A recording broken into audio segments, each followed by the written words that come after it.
What up, family? This is the Decisive Element podcast with Ronnie Portillo. Now let's get it. Shake it off. And we're recording. We're live. Thanks for being here. Thank you for having me. I appreciate it. Lycette, I forgot your married name now. Beatty. And I forgot your real last name. Your maiden name. He doesn't know my name. Do you even know me? Nah, not all the time. No, Cornejo. No, say it. Cornejo. There you go. Lycette Cornejo. I've known her for so many goddamn years, and I still can't say the last name. I'm terrible. Or they know I'm dyslexic, okay? Like, that's my excuse. Got it. It's fine. Nobody even can do it without being dyslexic, so don't worry about it. What up, Mike? You good over there, bro? Oh, yeah. Yeah, All I'm right. good. We got Mustache Mike in the house. Welcome, everybody. Sweet. We're here for another episode of Decisive Element. Got a homegirl, Lycette, here. We've known each other for a pretty long time. Very long time. So I just realized that we've probably known each other since I was 17, or maybe even before that. High school. Yeah, high school. In We high went to high school. school. Yeah, that's right. So it was high school. Oh my God, it's been a long time. It has been a long time. But here we are. But in and out, we haven't seen each other in like fucking 12 years. It's been a 10 long years. time, yeah. Yeah. At least like 12. Yeah, at least. So we're going to catch up. We're gonna There's figure a out lot to catch up That's on. cool. It's going to happen out, man. If you don't know, Lycette's a YouTube. She be out there. She's a personality. I'm not going to call her an influence because it's just her fucking-ality that gets her. She's hype. She's energy. She's here, and we're going to fucking get into it, man. So what's going on with you lately, huh? You know what? It has been a whirlwind of so many different things. Everybody and their mom knows that there's like, it's always a new trend and there's always a new thing and there's always, the next best thing. And that's what I always try to stay on top of. But man, I'm getting old. I feel like I'm getting old and I feel like it's hard to keep up. These kids are kicking my ass. Hell yeah. But, just because I'm a little older doesn't mean I can't hang. So, Hey, man, keep that child inside you alive, man. That's all I want to do. But really, mainly, and it's always been this way, I think even since you knew me, I've always been one to just want to make people laugh. Yeah. Want to make people laugh, want to make people, enjoy themselves and people around them. I just always want to have a good time. Yeah. And just like you said, like, I'm always the person that's just very bubbly, very outgoing, and just loves to have a good time. And I want other people around me to feel that, you know? So whether it's putting up a video, a challenge, a prank, a dance video, like any of those. You hearing that, bro? Yeah. Are you hearing that? Yeah. I just want to make sure we're good. Oh, okay. It like goes. I think I need to get new XLR cables, but I think you can continue. Okay, we're straight. Sorry, see, learning the lesson. Address it while it's there. That's what we were Exactly talking about right. earlier, right? See, You did it's say here. that. It comes in, man. Not be fucking around.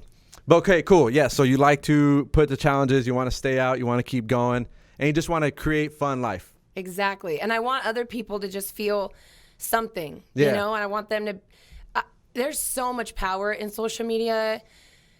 There's like pros and cons, but there's a lot of good things that can happen. You sure. can be educated, you can learn a dance, you could, be a part of some type of club, a book club.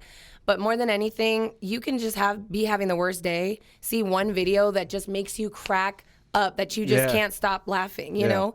And that's what I want other people to see when they come to either my channel or my any of my social media platforms, because I do TikTok too. Yeah. But yeah, that's always been my motto. Yeah. Before social media was even a thing, like I always just wanted to bring people's Always been bubbly. vibe up. You know? Yeah, and just hang out, and that's what I'm saying. Yeah. Yes. So what started this whole YouTube and like actually trying to make it a fucking thing? Because you did, just from my memory, right? We were talking earlier, you did entertainment as a kid, or you did and then modeling, right? What type of forms of entertainment besides like modeling? So I did Commercials? acting. A little fun tidbit. I was the alternate for the Selena movie when I was younger. Oh, so yeah? I still got to be on Selena's. I still got to be on set, Yeah. for all of her like childhood scenes, Oh, okay. which was cool. But, I was there if she lost her voice. So I was always trying to make sure she got sick or something, but it never worked. It never worked. I just had to watch from the sidelines. But you were there. But I was there, and that was just the beginning of it. I mean, I did Casino. I was I remember that one. flower girl. So I started at a young age, but mainly with pageants. And then from there, it just kind of blew up. And then I did modeling, acting, singing, dancing, kind of stuff.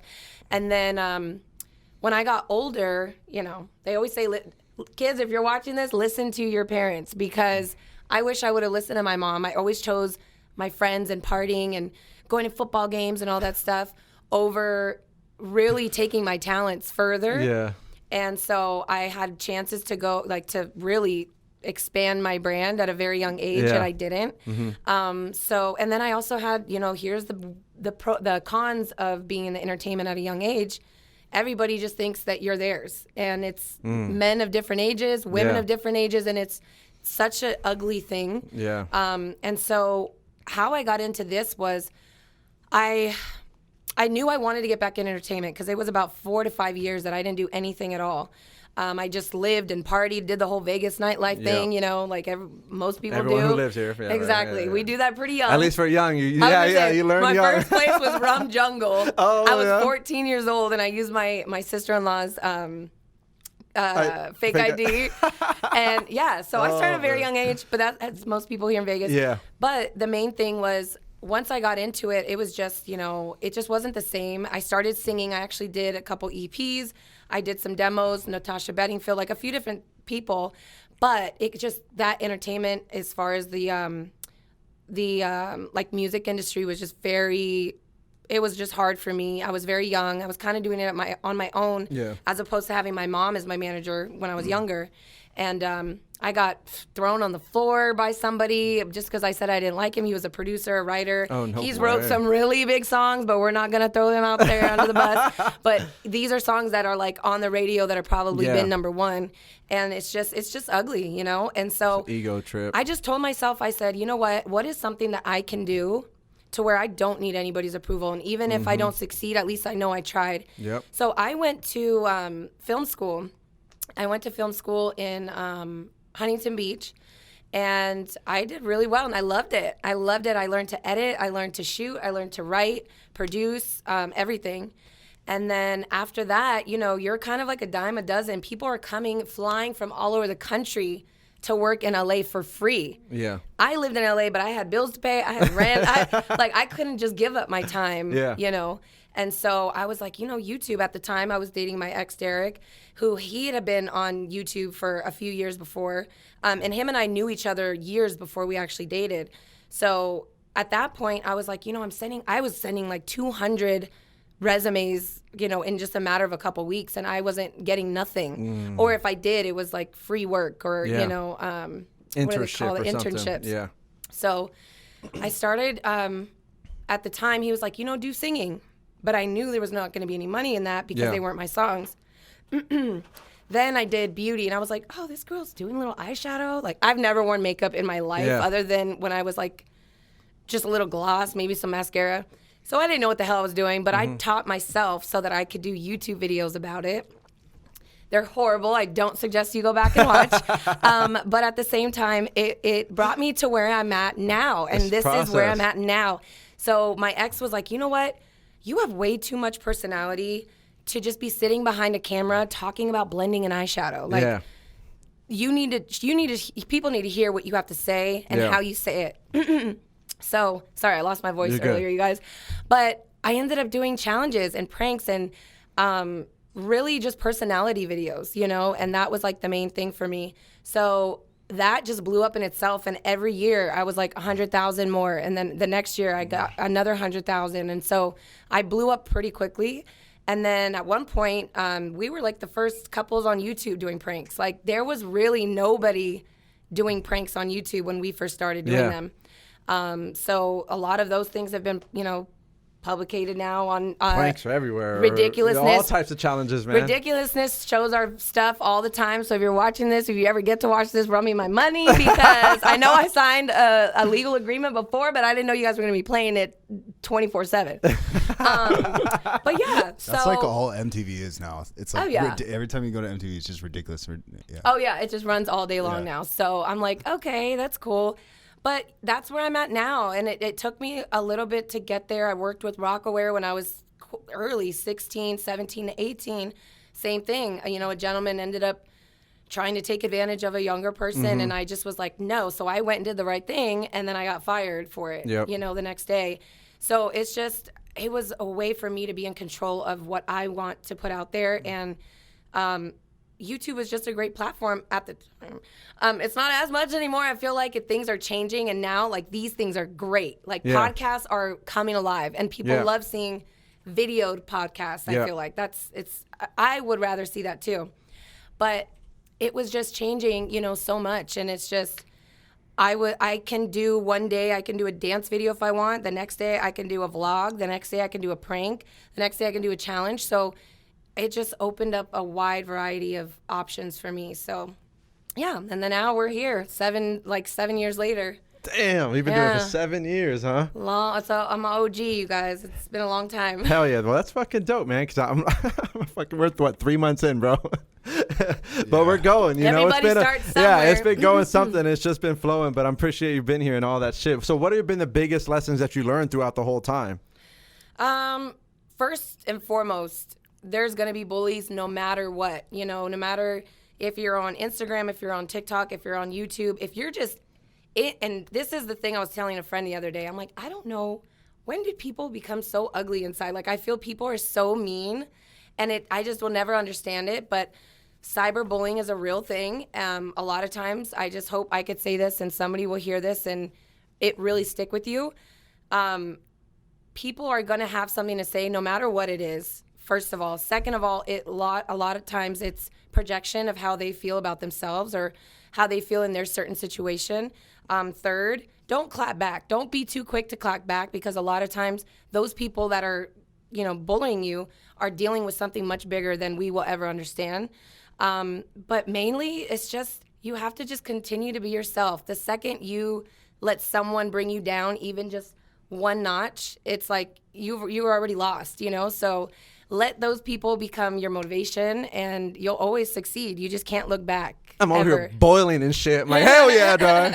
That's what it's about right there, because it's true. Like, that's why this whole thing is decisive element, because like, what the fuck? It don't matter what anybody else has done. I 100% agree with you when you said like those other people, they're reflections of inside. It's what you read is a reflection of what's going inside internally for them. They can't be happy somebody because they're not even happy for whatever's going on in their own life. So they're just talking to you how they talk to themselves, and that's unfortunate. It is, right? And it's really sad. And that's what we're trying to change. We're just trying to bring a different vibe, like, because we all deal with that. Like, we all get a little jealous at some moment. We all get some type of someone's doing that, But it's like remembering that that's the human journey, and that's just kind of part of the process. But then remember, okay, but like, if the triggers are ways to better understand yourself, and if you're triggered by something, that means you got work to do. Absolutely. I love that you said that, because I actually felt that way, and I actually just told my friend I had to call myself out, because I was feeling, my grandpa just passed 4 days ago. Yeah, sorry for that. And I was being selfish, because I wanted everybody to drop what they were doing to be there for me, and the people that weren't, I was like, man, like, I got really sad, and I got like emotional, like it bothered me, but at the same time, I'm like, wait, what? Like, how did I get here? Hold on. Like, let's take a pause, back up, because there's something to learn from this. This is not who I am. I've never been this way.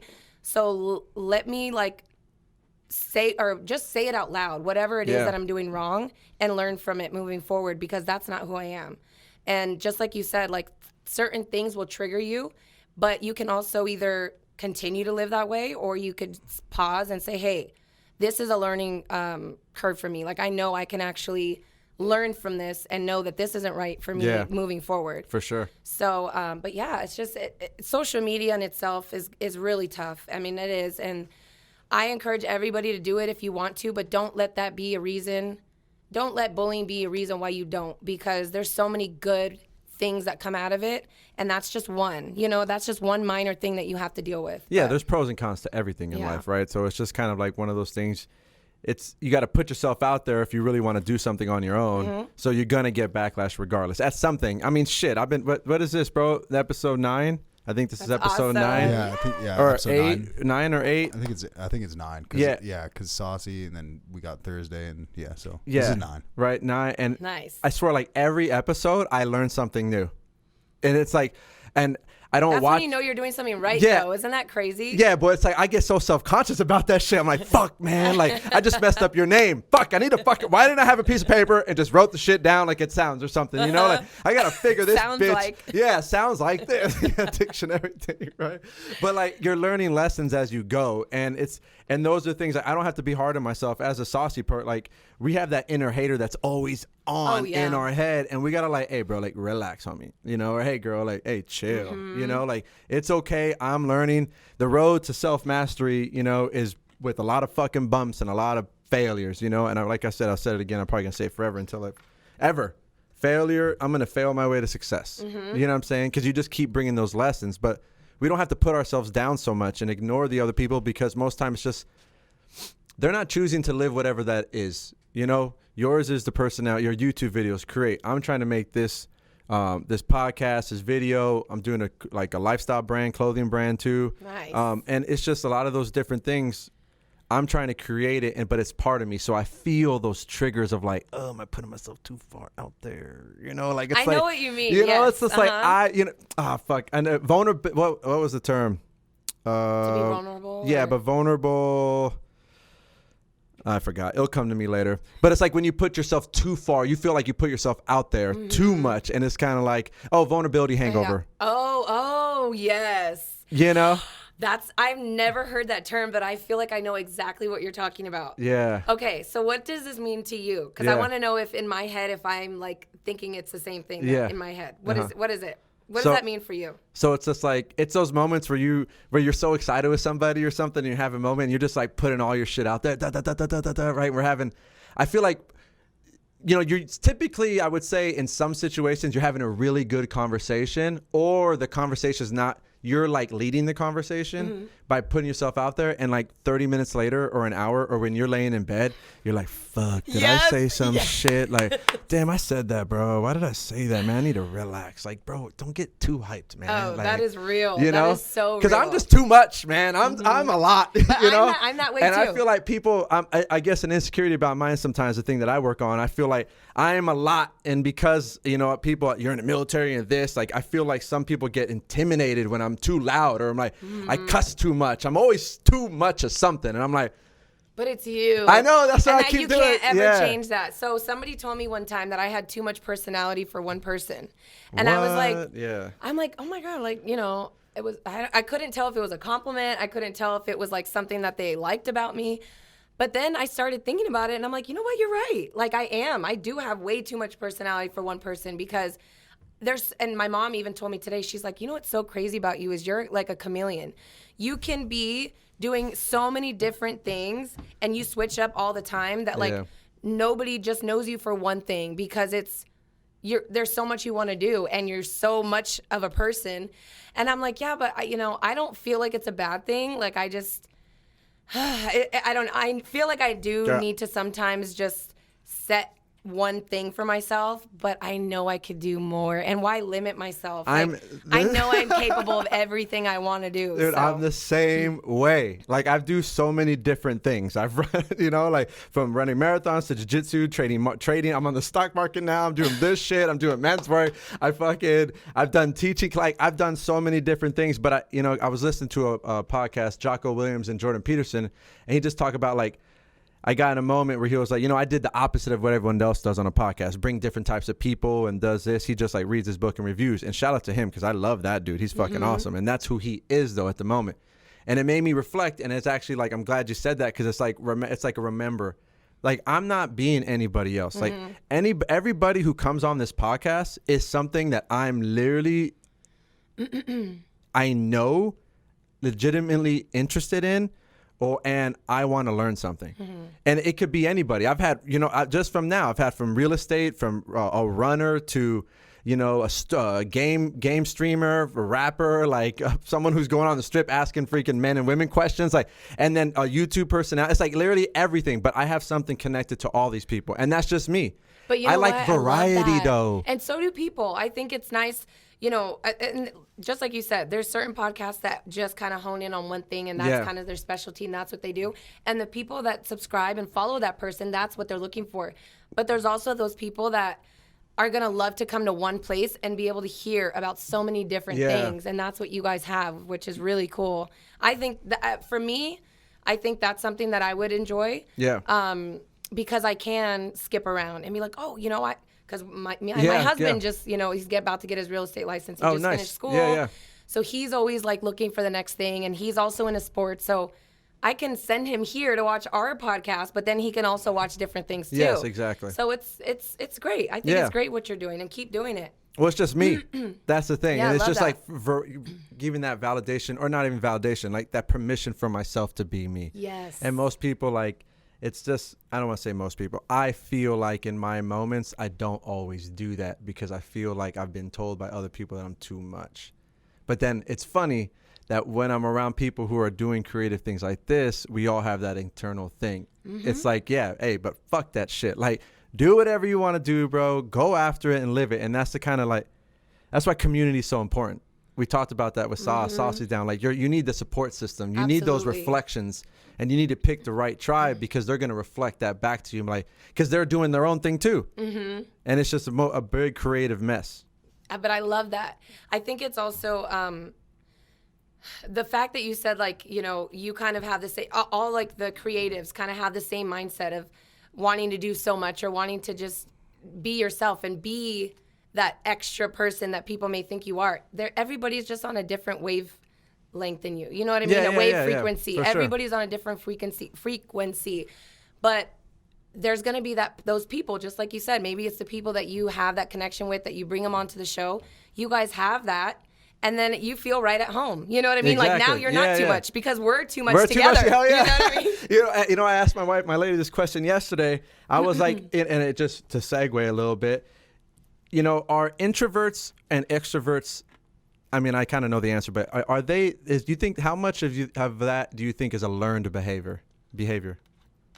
Oh, that's a good question. I don't know. Because I think about this. I know somebody, obviously I'm not going to say who, but I know somebody I'm that... going to turn this just a little bit right sorry. there. You're good. Oh, yeah, I can hear myself a little. Yeah. I'm distancing myself a little bit. So I know somebody that was, you know, born into a family, loving family. Everybody's, like, happy and for the most part. But he distanced himself a lot of times. Mm-hmm. So he kind of became an extrovert on his own. Like, it wasn't like...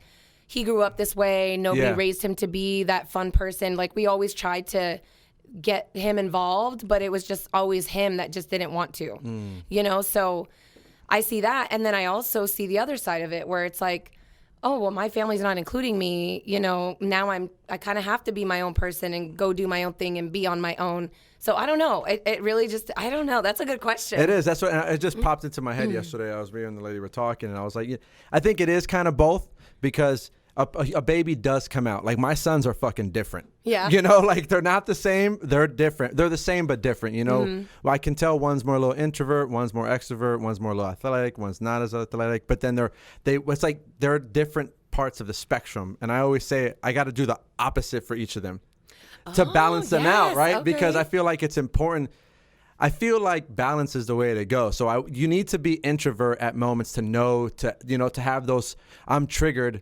I need to fucking give myself 30 minutes to, like, find out why the fuck I'm triggered, you know? Yeah. But then you also give yourself that Friday night out and go fucking dance, or those 30 minutes of dancing at a wedding. Yeah, exactly. You know, or dancing, whatever. So it's just like learning how to grow a human being to be balanced is always a fucking work. But I would have never thought to do that. That's actually, I feel like that's smart. Let me know how that goes because, you know, I haven't had any kids yet. But, yeah. I mean, it's working pretty good so far. She's like, let me know how the kids turn out. I know, right? I mean, they're doing pretty good. I'll keep my eye on them. No, they're doing pretty good right now, man. I'm sure they're great. But they're too much. They're a lot too, man. Those fucking dudes are. I'm like, you're like your dad. We're moving, bro. So you know what's funny is that I actually just had this conversation with somebody yesterday.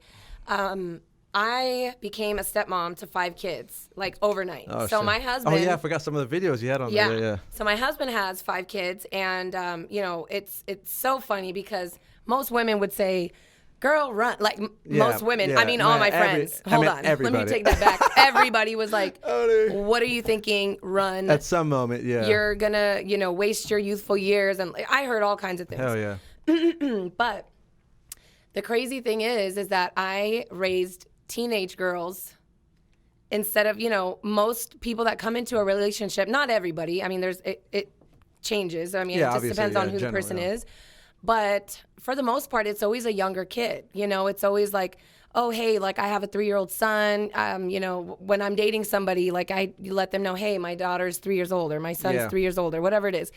But I guess at our age group right now, that's what you can say. Right? In general, in our age group, that's what you're going to hear. Yes. Yeah. Exactly. And thank you for saying that because it wasn't coming out the way I wanted it to. Yeah, I knew it. But for me, going into it, raising teenagers, it was hard. Let me tell you, because I was still doing shit they were doing. You know what I mean? Like sneaking out and I got to yell at you. And I'm like, fuck. Sometimes I really had to find the balance between stepmom and a friend, and it was a little tough at first. I'm sure. Because, I was like the girl that just came from out of town, out of nowhere, just moved in with them. And it happened really fast. Me and my husband actually met.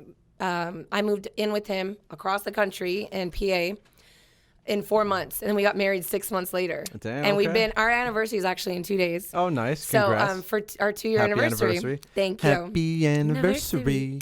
It's an anniversary. So yeah, that I can only imagine coming from a teenage perspective and, a girl's perspective. That's their dad, Are they all girls? So he has 3 girls, 2 boys. Okay. So that was a little tricky for me at first. But then, just like anybody else, I'm always myself. I'm always going to be the same person. Yeah. I have a very big heart. I'm very loving. I'll do the most for anybody. Even if I just met you yesterday, if you told me you need a ride to LA, let's go. You know what I mean? It's no questions asked. And I think that they finally started to feel that later. And, and they were like, hey, she actually does care about us. She's not just another girl that's coming in, just running in and out the house.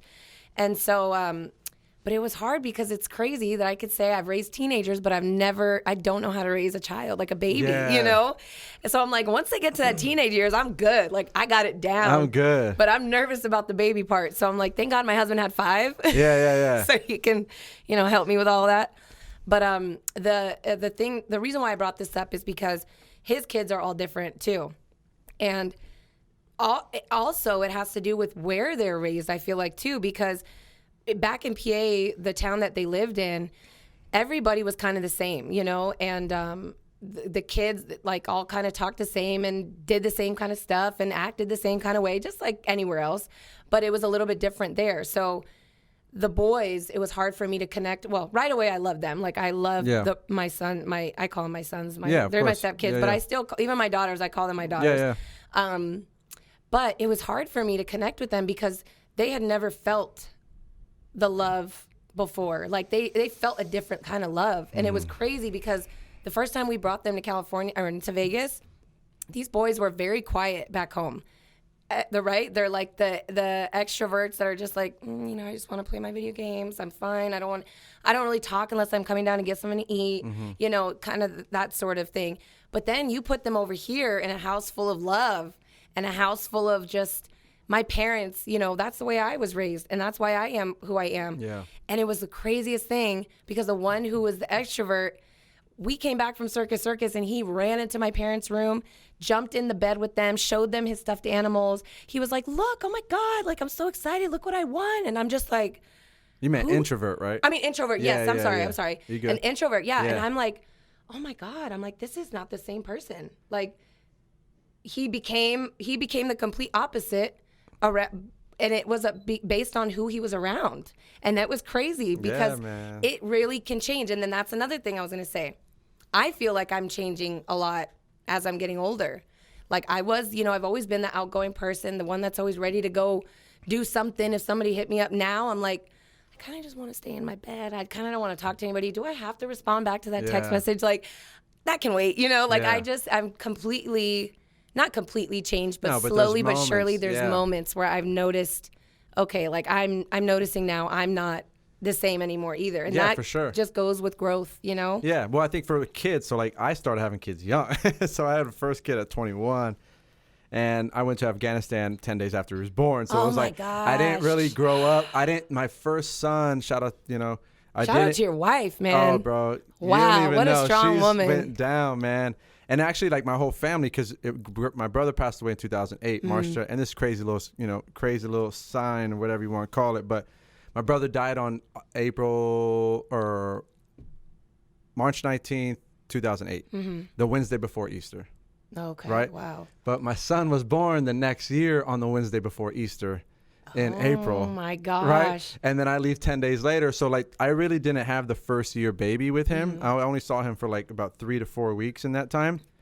And then when I came back and learning, trying to be a father and now like even a husband, like learning, okay, and now I have a mother.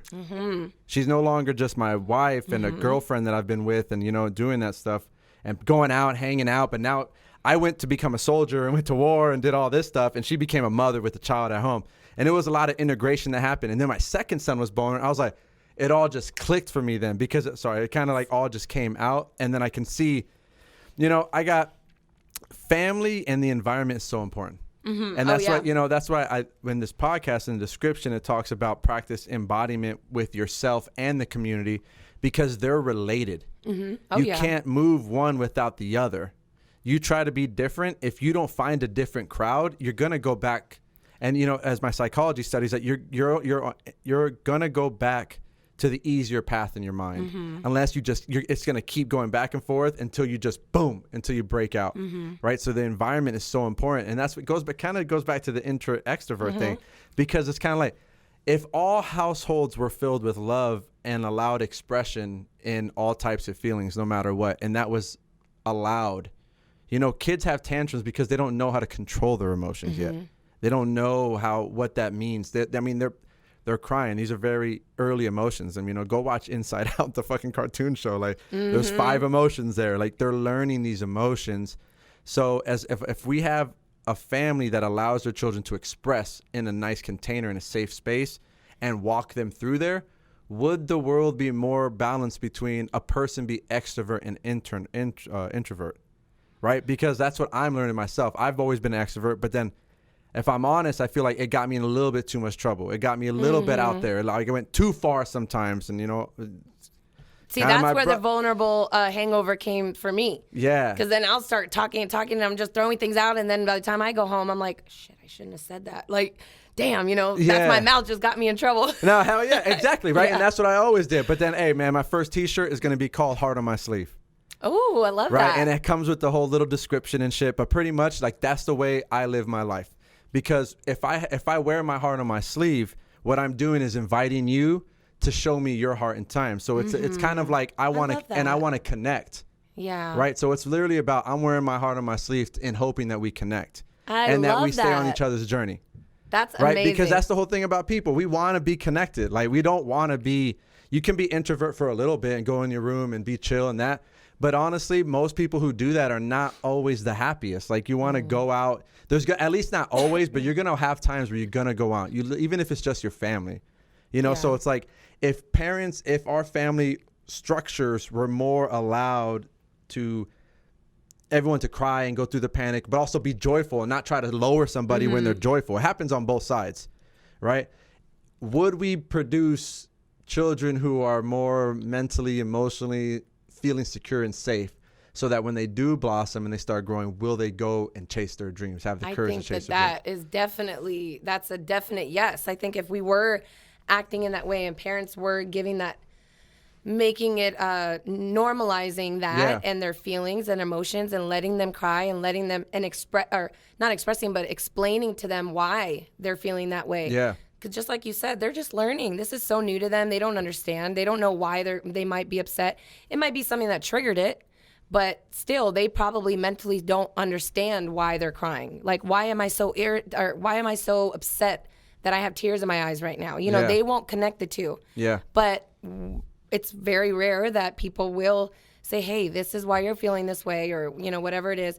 And then just for them to express themselves freely and not feel like you're going to be judged. And you know what? Let me say something else. I know this isn't in every situation, in every case, you know, with every family, but I think also kids, like brothers and sisters, bully each other so much that it can really affect a person long term, you know? And I've seen that happen with a friend of mine, an old friend.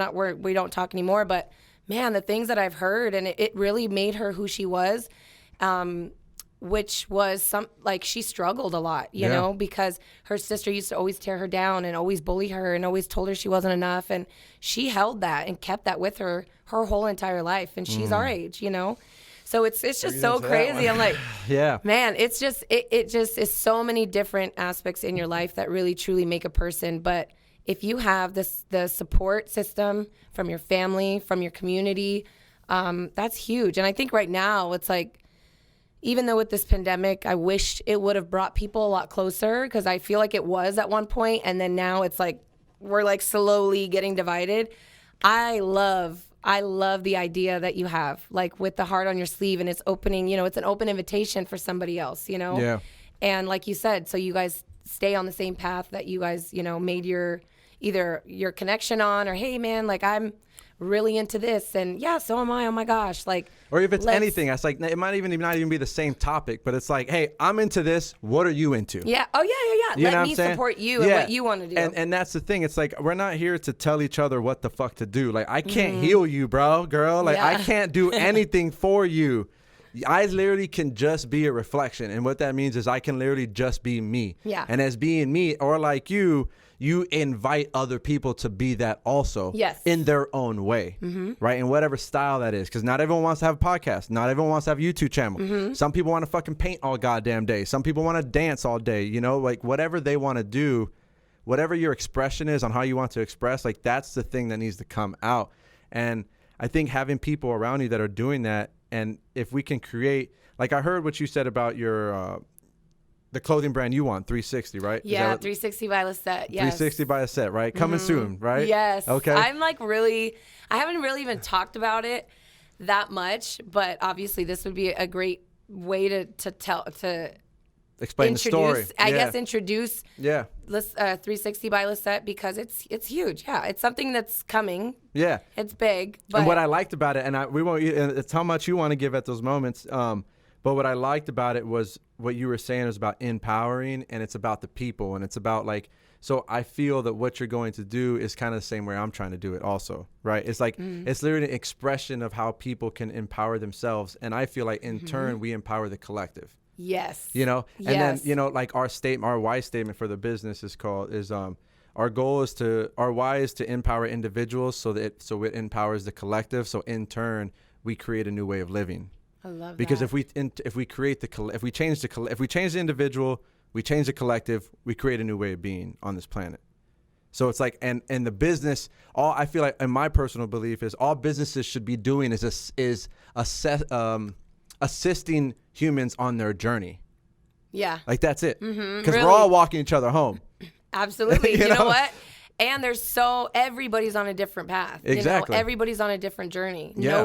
No two people are the same. There may be similar interests. There may be, little things like that, but no two people are on the same path. You know, everybody goes through their own trials and tribulations before they get to who they are now, you know, so. But we can find commonality in the struggle. Yes. We all have the struggle, and that's where we got to tie up. You know what I'm saying? No matter how you want to sparkle the shit, the struggle's still there, and we all going through it.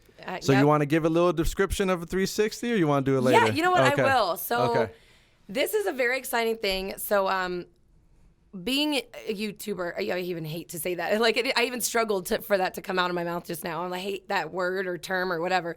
But since I've been on YouTube, own the shit. You fucking hot on that bitch. I know, but you know what? You gotta own it. You're right. See, like, that's what you're doing. You gotta own what the fuck is yours. Because you talk to people, it's like, yeah, I'm a YouTuber, and you're like, oh, what do you do? Well, I actually haven't put a video up yet, and you're like, wait, what? You know what I mean? Like, let me help you. That's another thing. I'm always wanting to help people succeed in that business or even anything, whatever it is. I will always lend a helping hand to anybody. And that is, so anyways, going back to the 360 by Lycette, I always wanted to do something. And, you know, people ask for merch for so long, like, hey, like, you guys should do merch, or you guys should drop a t-shirt or whatever. But I knew I wanted something bigger, and I knew it was like there was a bigger purpose behind what I wanted to do. And it wasn't just, oh, let me just drop a hoodie real quick. You know, that to me, yes, maybe it would have made us money.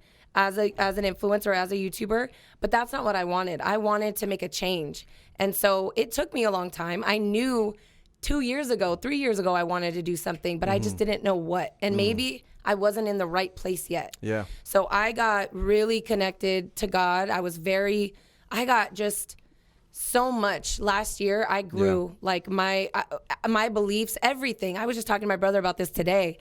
Everything changed. Everything changed last year. And it was like so many blessings that were just, you couldn't even explain, you know, almost. And it was like, if I asked for something, and that's another thing too, is I always will be grateful for the things I have, you know, and then all of a sudden I'm just blessed with more. And it's just what you give to him, you get back, you know. It's just crazy. So I'm going on a different rant. No, but that's a good rant right there, because that's some truth, you know, because I feel like you got to give. People want to know where you come from and shit. They want to know the story of how it got there. And maybe 2 years ago you weren't ready. I wanted this fucking podcast for 6 fucking dad years. As soon as I started reading books, and I started listening to Joe Rogan like 2013, and I was like, this is what the fuck I want to do. Hell yeah. And I just wasn't ready though. There was too many things that I was going through that I wasn't at. So that's part of your story. And see, that was me too. So I basically, like 3 to 4 years ago, almost 4 years ago now, I had to rebrand myself, you know, and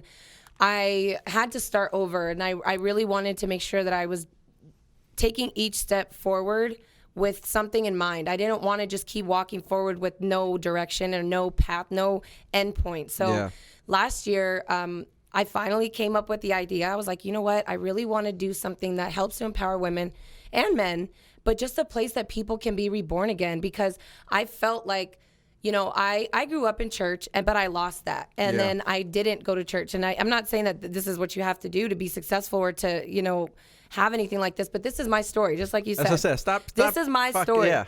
So when I did that, I realized, I'm like, you know what? I have so much more to give than just that T-shirt or that sweater that people wanted me to drop. This is something bigger. So what I wanted to do was have a place that people could be reborn again. Like, you know, say for instance, you're not loving your job, or, you know, you went through hell and back and you feel like the world's just tearing you down. Every day is a new day. You can always start over. There's no timeline. You know what I mean? We're all here on this earth for a reason, and you got to find it. And it may take, just like they say, like they show the graphs of like people's successful people, and they show these graphs of like what their life looked like. Nothing is going to be just straight to the top. You're going to have things that are going to be your failures, but that in turn, you grow from that. And, you know, you become successful because of something that you went through that pushed you to do something better. So I also wanted a place for, I have a lot of Latinas that follow me, you know, and that's a big part of my audience. Yeah. So I wanted a place for them to feel welcome. And as of right now, there's only one athleisure kind of like fitness website right now for women. One that's Latina owned. Oh, okay. Okay, like there's none. Like there's literally nothing, and it's crazy because I've done my research. I actually have my friend Reggie. Shout out if you're gonna be watching this. Yay! Yeah. She is a boss. Let's go, Reggie. She knows her shit. Let me tell you. And so she just helped so much. She did all of the she looked up like all of the stats and where, you know, Latino market's going to be 10 years from now. And we're literally going to be on top. Like it's crazy. It hasn't happened yet, but it's already like predetermined. It's coming. So I wanted a place for Latinas to feel welcome and that Latin community to feel welcome. And also especially with everything that happened this year, there's so much division between educating yourself on what Latinos look like and who they are and their cultures, because people think just because we're brown, oh, she must be Mexican. You know, there's white hair, blonde hair, blue-eyed Mexicans, people from, you know, Chile or, you know, from everywhere. And then you go to Cuba, oh, well, she's brown skin, so she must be, you know, whatever. Or dark skin, you know, there's dark skinned Cubans that they wouldn't know, but then they open their mouth and they're speaking great Spanish and you're like, whoa.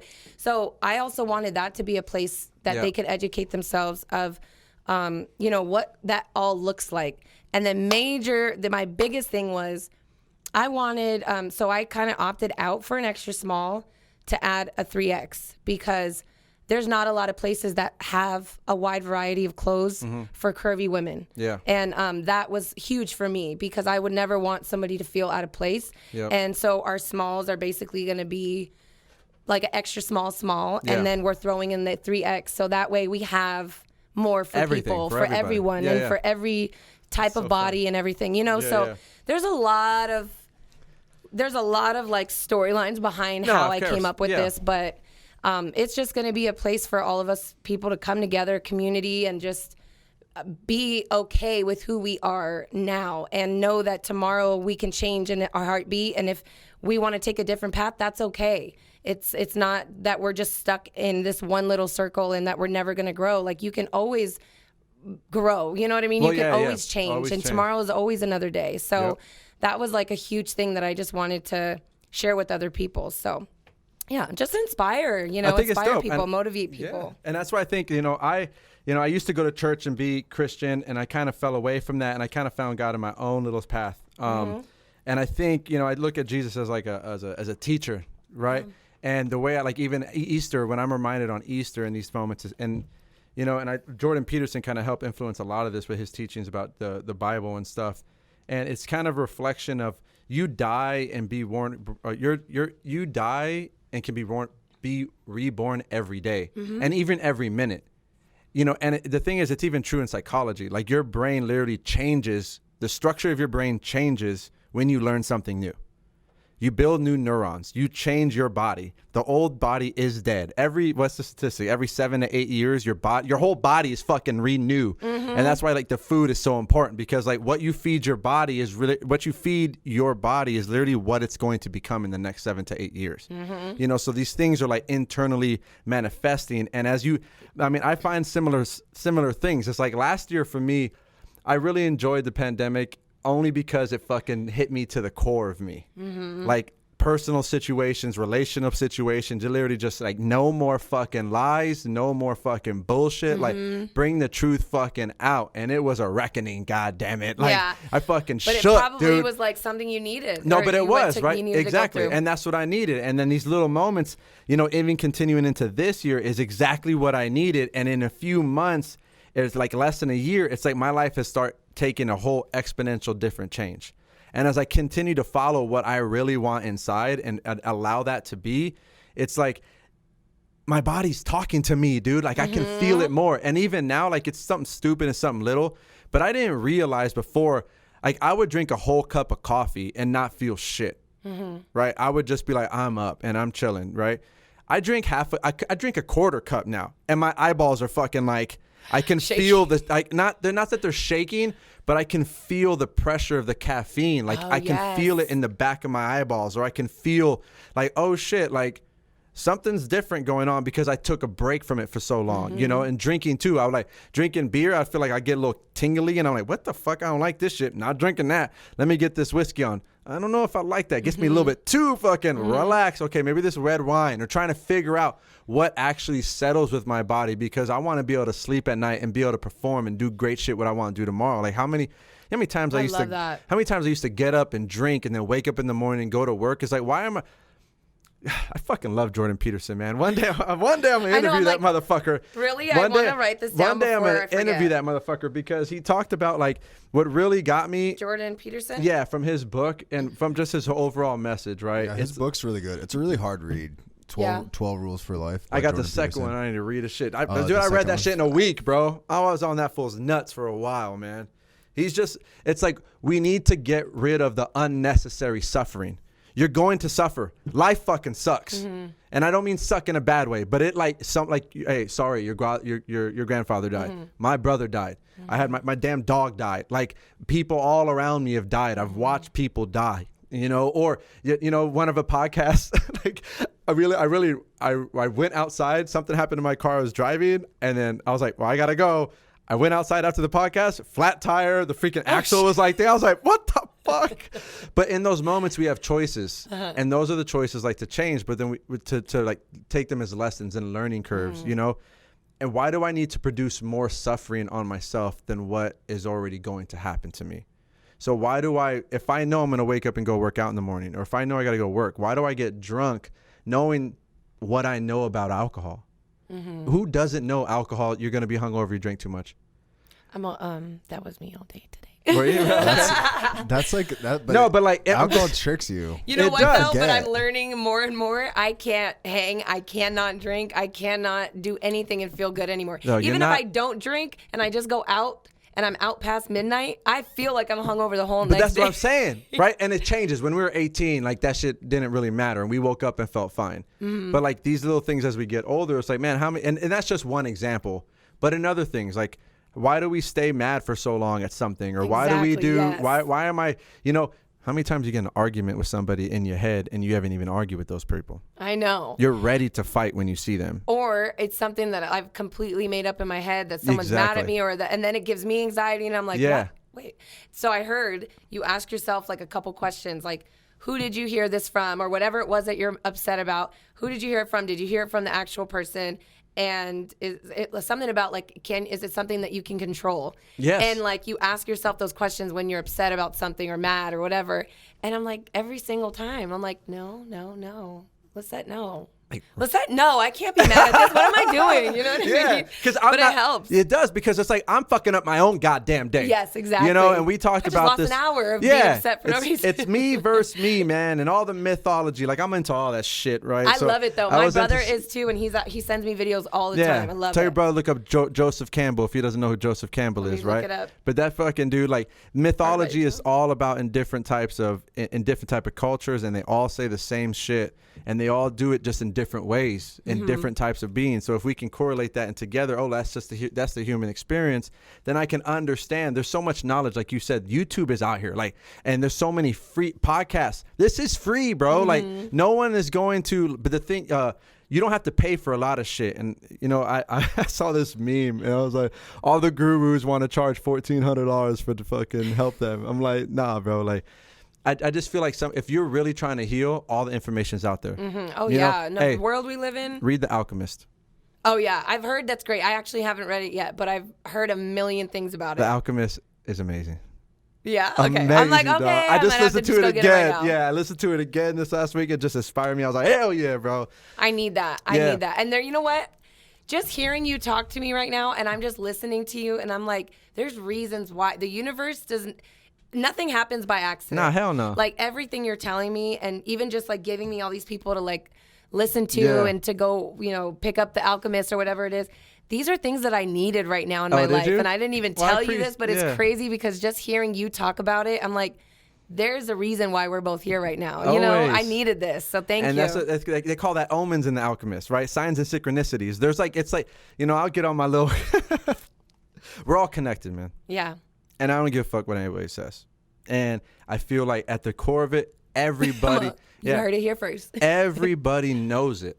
You know it inside you that we're all connected. And even and that your family's connected to you and how you deal. Like, but I feel as people don't want to, that's once again, Jordan Peterson, people don't want to take on that responsibility because that is responsibility. And taking back to like kind of Jesus and Easter that just passed, like that's what he did by picking up his own cross. He picked up his own shit. How little faith do you have to move mountains? We can all move fucking mountains. But you got to believe in that shit, you know? And if the tribe believed in you like that, and you believed in you, and you got the tribe like that, like, shit, we going to create some shit. Oh, yeah. And shit on top of shit. I just kept saying shit, you know?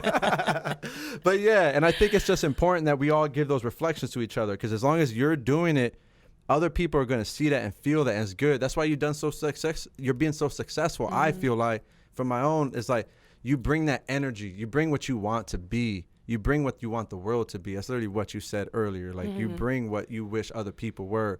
So it's like people resonate with that and they want to watch it. And even though, you know, the last guy was on the podcast talking about men and women, I was like, bro, you're talking to the subconscious of human beings, bro. No matter if anybody who's successful, there's some part of them that is, you're talking to the subconscious, that deep part of a person, and that's why they gravitate towards you, because they enjoy that feeling. Yes. They enjoy that way of being. It's like something about that's like, I want to be part of that wave. Now the question is, you got to ask yourself, how do I be part of that wave? What is stopping me from being part of that wave? And then go down that rabbit hole, and then you can go from there. Just like I said, everything I needed to hear. And as you're asking those questions, I'm literally asking myself, like, okay, like I'm going to go home and reflect on this and everything that you just said right now, because I'm telling you, this is exactly what I needed. Oh, yeah? Yeah, it is. And it's kind of like trippy. I'm like, ugh, it's kind of weird, but. Hey, it's a glitch in the matrix, bro. Yes, but you know what? It's good. It's that feeling. Like I'm feeling that. I haven't felt that in a while. Yeah. So thank you. I appreciate that. Yeah. Lycette came in here and you gave her homework. All I right. did. I gave her know, but homework. it's good. It's that good feeling homework. Like Yeah. the homework that I actually want to do, like PE homework, you know? Like I'll go run a lap. That's fine. That's cool with me. Don't ask me to read a book. No, I'm just kidding. No, hell yeah. You know, that's actually another thing that I really grew last year was Ooh. I never used to read. I hated reading, like always, even in high school. I mean, you know, childhood years. I never really picked up a book and actually read it and wanted to understand it until last year. What was and the book? it was I have a whole bunch. So Tell me, bring 'em out. Okay, first of all, the first ones that really I started noticing, like, wow, I actually like to read. I forgot what the author's name was, but they were like romance type novels. Who cares? What's the title? And then like a proposal, Okay. the proposal, the wedding date, like it was kind of like a trilogy of just different nice. Yeah, things from the same author, and I really enjoyed her. But you know, then I got into like the self-motivation books and what is it called? Yeah, Audible. Yeah, audibles. So like, you know, learn how to build, like learn how to be successful and motivating ones. And it was just so different. My mindset was in a totally different place, and I was very accepting, you know, and I had that belief. I still have that belief. I know what I'm capable of. And that's something that I haven't lost, but I didn't have that till I became closer to God. And Hell then yeah. it was like almost like he parted the water for me. Yeah. You know, and I just got to walk right through and kind of like check everything out that I was missing out on. You know what I mean? It was the craziest feeling. And sometimes even my husband, when I talk to him, I'm like, babe, I know, like, you know, you may not be in the same place that I'm at right now, but you will be one day. But this is how I'm feeling. And he's like, babe, like, that's amazing. That's great. Like, good for you that you're going through that and that you're finding this new like wave of something that you didn't know you had in you. And then the best part about it was bringing him into those lives that didn't have him and that were struggling. And I think it's another crazy thing that, you know, we all ask, especially in today's day. Everybody on social media wants somebody else's life, or, you know, like they're seeing something and they're like, oh my God, I wish I had that. Or a lot of it's the younger generation, I feel like. But I mean, adults can do it too. We all feel it some I'm moment. like, I've seen people on vacation like, dang, I wish I was there right now. Yeah, you know? exactly. Yeah. I want to go. Yeah, exactly. But, you know, when you really think about it, it's I'm like, okay, sorry, you guys. Everybody, I just have to let everybody know. I had COVID really bad, like really, really bad, and I'm still dealing with things right now. Did you ever have COVID? No. Okay.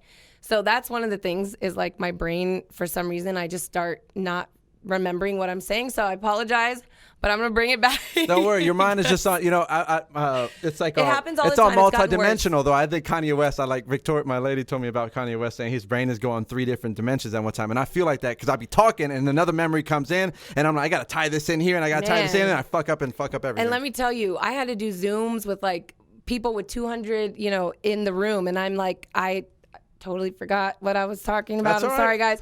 We've done that. You were talking about like learning to love to read. Oh, the and, books. Like, Thank you for the timestamp, guy. I'm just kidding. So he's writing it down for us. well, that's it. Honestly, I know exactly what everybody's talking about because I'm writing it down. Yeah, that's perfect. Shout out to Mustache Mike, bro. But yeah, no, it's just the reading. It's the reading thing, you know, and it really just helped me grow, and it helped me just like open myself up to something I never like. Just like you said, just going back to something you said, there's like reasons why we don't do it, or reasons why people don't want to take on that responsibility. And that's kind of like, I know it sounds dumb, but it's always kind of like what I felt with reading. I'm like, okay, I've heard really good things about it, but do I really want to do that? But then I'm like, well, if those people are reading it, they're taking the time to do it, and now they're doing what they've been wanting to do. Now they're successful. So that's what I was going to say, is everybody is waiting, you know, asking God, like, oh, can I, you know, please send me something, or, oh, I'm struggling, like, can you please send me a sign? Or you don't realize there's signs being thrown at you every single day. And we move it. Keep you're going. not going to, Keep if going. you say like, man, I Keep want to be going. successful, no one's going to be like, here's success, there you go. Yep. You know, it's there's moments of, like, he shows up for you in the smallest ways possible to see if you notice, you know, and I feel like it's like you got to feel it or you don't, or you're kind of like I'm not ready for it, or you'll make up excuses why that's not for you or that's not a sign, or you know what I'm saying? But really, if you jumped on it and you just worked your little step by step, you will get the success. That is the success you asked for. He just didn't give it to you. You got to work for it. Well, I I wrote a post years ago, I don't remember, but I was like, stop asking God for what you want. Yeah. The reason why is because he's already given you all the tools to do it. Mm-hmm.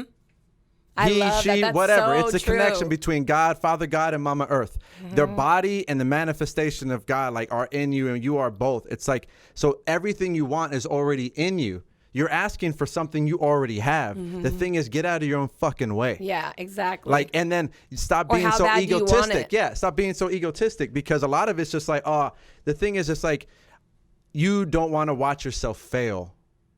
And I think you got to get, and that's why people always talk about, you know, I don't want to say people, projection shit, but I talk about a lot. It's like, you got to like the process. Like, that's what everyone kind of says it in their own message. Everyone says it in their own way.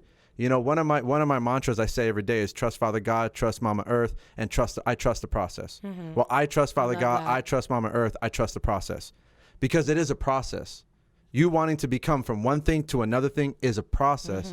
And everything, you know, I've done the military for freaking almost 15 years. I've been a father for almost 12 years. I've been married for 12 years. I've been, you know, I'm doing this day trading thing, like running for long marathons. It's like everything that I've found, everything that I've done, it's literally a process. Some days you don't want to fucking wake up and do it.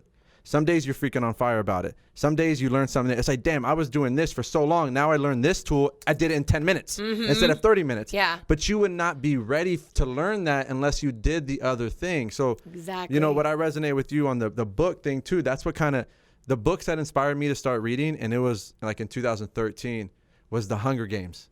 Oh, really? Yeah. I read the first Hunger Games. I was like, man, this shit is fire.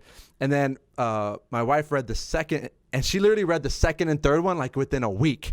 Oh, and that's when you know it's good. Yeah, I left for military, and I was just like, I'm not feeling it right now. That whole, you know, I'm not really good. Boom, boom. I left for a military school for a month. I read both books in like 2 weeks while I was there. Boom. And then ever since then, it was like, I just went on, you know, I did the same thing. It's like, you got to find, maybe that's, it's a similarity, but find a type of fiction book that you like, that you really, some type of genre that you like, and as you find that, then later you start reaching out into the other ones, That's because exactly you got to get hooked like a movie. Yeah, you know, like I loved movies, but now I've watched Netflix, all the fucking nature documentaries, like I know them all. Me too. You know, I've watched them all, and I've watched all them the animal 10 ones, times. my Yeah, favorite. yeah. Yep.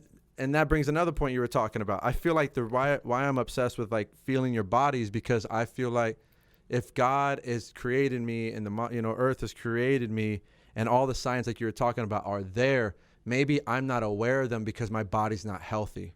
You're right. And I'm going to get more psychology with you, right? Because But I love this. Right? I love this. It's like I'm like 9 classes away from my degree, and I don't really think I'm gonna go back, but we'll see. Maybe later. But like right now, I'm trying to do other shit. But I read it on my own so much, you know. But it's like, so perceptual psychology is about is how you perceptualize the world, like how you perceive the world, right? Well, your whole body is a sensor for the world. Everything. We just don't pay attention to all our body parts. So like when your feet are senses, your hands are sensors, your eyes, your ears, there's literally like vibrations. Everything is a sensor. You feel you squeeze your elbow, you don't feel shit there, right? But like if you hit a certain angle, your funny bone, your elbow is gonna fucking hurt like a bitch.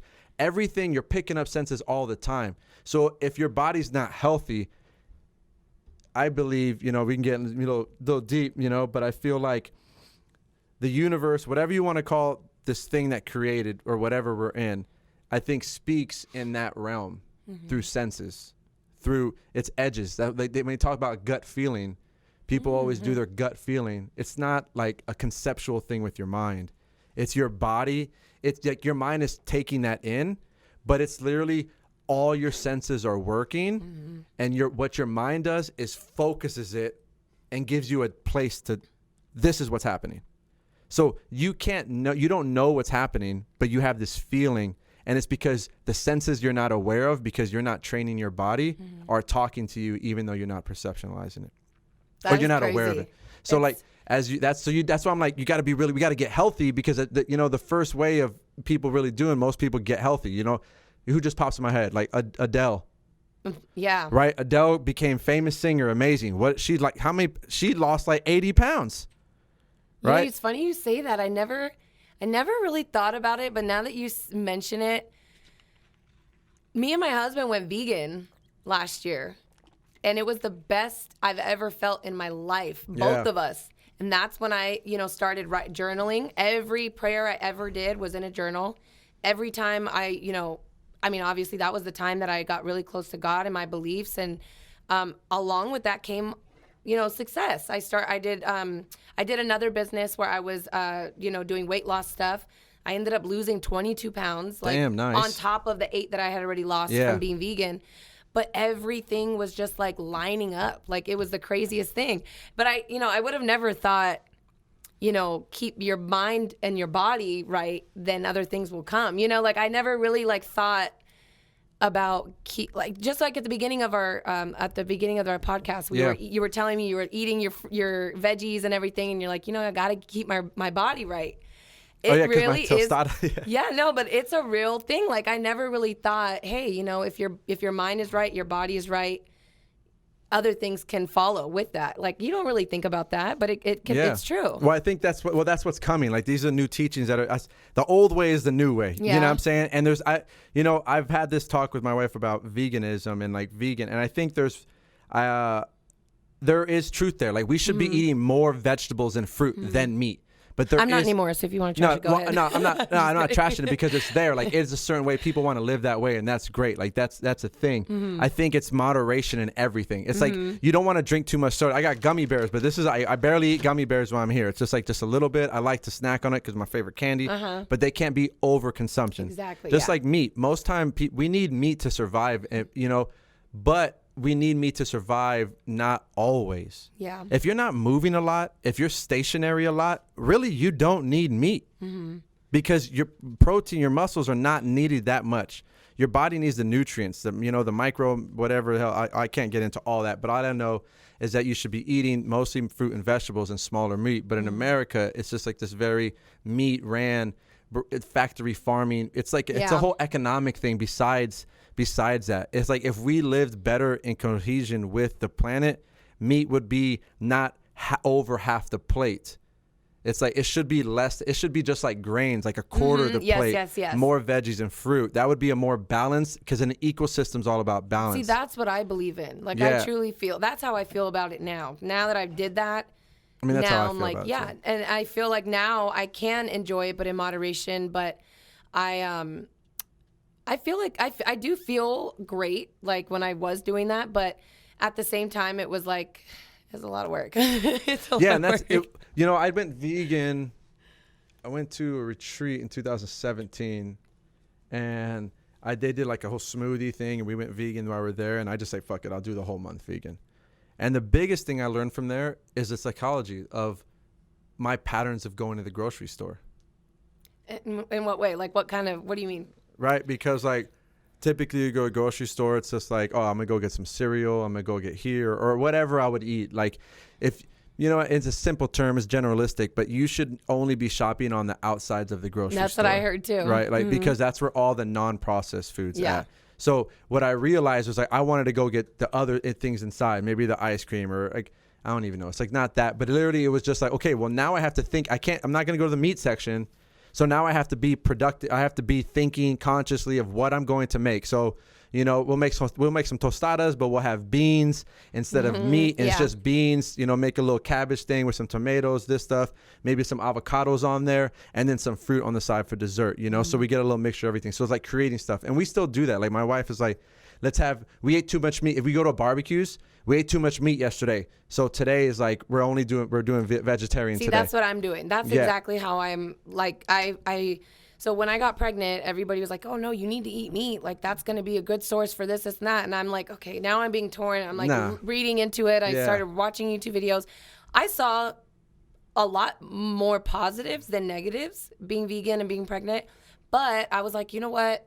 let me just start eating meat. And let me tell you, it was not pretty. Oh, yeah? Because, first of all, I did it horribly. I went to Lucille's. Damn. I got a sampler plate. So we had tri-tip, pork, brisket, You got the whole ribs, shit on that everything. thing. Yeah. Oh my And God. yeah. John, that's so crazy. It was the worst experience of my life because let me just put it this way. I was like in the bathroom and I didn't know what the hell was going on. Like I was just sitting there. I was like, I feel like I gotta go, but nothing's coming. Like what's going on? Like I really did not understand it. Then I was like, okay, my body is definitely not used to, That much doesn't know how to consumption. process and break it down because it's been almost a year, more than a year, that I've been vegan. So I was like, okay. And then I started eating meat little by little after that. And I just started feeling bloated all the time. And I never felt that when I was vegan. So now I do kind of like what you were saying. So I'll eat meat maybe once a week or whatever. But for the most part, if I feel like I'm like, oh man, like I had too much meat this week, like I'll do the next week where I'm just vegan, or not even vegan, more pescatarian, because I love seafood. I love my ceviche too much to let that Hell go. yeah. But you'll eat lighter is what we're saying. Lighter, like you eat lighter. Mm-hmm. You know, and it's another thing, like when you put food into your belly, like all your energy goes to your belly to digest. Mm-hmm. So you lose energy to do shit. Yeah. You know, so it's just like, why you keep eating? Why would I keep eating until I was like so full that I didn't want to move anymore? Yeah. Well, I don't know why I do that. You know, why am I sitting here? It's like, I still want to go play. I still want to go do this. I still want to do that. But now I'm just like, nah, bro, I'm just going to chill. My right husband says I have like 3 stages where I say, I start slowing down and then I say I'm full. And he says, I say I'm full. Then I'm not feeling good. Then I'm like I have to throw up. Because, not that I do, but he's like, you go through these stages where you literally will like eat so much and just get so full that you feel sick. Like you literally feel like you're going to throw up. He's like, well, I don't understand why you do it. And so now, like if we go to Cheesecake or whatever, I'm like, okay, I think I'm getting full. And he's like, no, go ahead and take your last couple bites like you always do. And then I'm like, okay. And then I do. And then he's like, do you feel like you're gonna throw up yet? And I was like, no. And he's like, well, then go on, keep eating. He's like, I already know this is like this is the system. process. Yeah, this is the process. I think, cause you know, I've thought about that too. Cause I went to Cheesecake Factory last week or the Friday, and I ate a lot. And I was like, it's literally just the flavor. It's it tastes good. Yeah. That's exactly. what it tastes good. But my body's already like done. I'm like, I'm done, bro. All right, I'm done. But they hit you with that But bread. I want that strawberry cheesecake though, bro. You do like the I'm cheesecake? Hell yeah. You do the cheesecake? Fire. Everybody thinks I'm crazy because I never do. You don't like the cheesecake? I there? never get a cheesecake I've literally never been and got a cheesecake. Oh, well, I mean, if I'm honest, I feel like I just got on the cheesecake game. Oh, so, okay. Like, So you're hype about it right now. Nah, well, not like I really enjoy cheesecake. That Yogurtland cheesecake freaking little bites put me on there. I was like, ooh, maybe I like some cheesecake. Man, let me get some strawberries on this bitch, bro. And I'm like, that cream, and I'm good. And I took it home. I was like, okay, I can't eat all of it right now because I'm too full, but I'm gonna eat this. But yeah, I just feel like we don't, these are the things that it's what I'm trying to bring out in different people into the podcast, because I feel like these are things that we're not really taught in school that much. We're not taught. No. And honestly, if like with the whole, I'm like nervous to say it. Your food is a big thing of your psyche because it affects your body and it affects your mind, and that leaks into other areas of your life. I totally see that. Obesity in children, obesity in adults, like insecurity, suicides, yeah, like all these different things. Like it's not like the roadmap to being hurt and depressed and sad and suicidal. Like we know the roadmap pretty clear to suicide in society. So it's just like, how about we do the opposite and like learn what the roadmap is to like happiness and success. And it's like not even happiness. Happiness is a state that you just learn to like. One thing I've been realizing is like, how many times do I hold on to I want something to happen that way? Like, do you ever get mad? Like, I didn't get that seat and I'm fucking pissed because I didn't get that seat. Mm-hmm. Yeah, like little things. Yeah, right? It's just like, okay, so for this, the whole reason for me, the reason why I think this way, I'm living a long fucking time, Lycette. Like, I want to, I'm not going to say I want to. I am. Yeah, you are. I am living a long goddamn time. And if that is my core belief, then I need to make the decisions to make that a reality. And what I feel like is anything that brings tension to my body is actually hurting my body. Unnecessary tension. If a dog's coming after me, I got to take off. Yeah. You know, but it's crazy that, like, you know, what just popped into my mind, a drunk would get in a car accident and not get hurt because he is limber and flowing with the car, but the person who's not drunk gets tense and breaks. You know what I'm saying? Yeah. So it's just like, how can I consistently stay in a state of flow and a free movement without tension? So that's how I get all these questions that arise out of that, because the goal is to live a long time. And if I want to live a long time, I need to have not as much inflammation and not a lot of tension in my body. I typically need to be flexible and do movement. You know, it's a whole thing.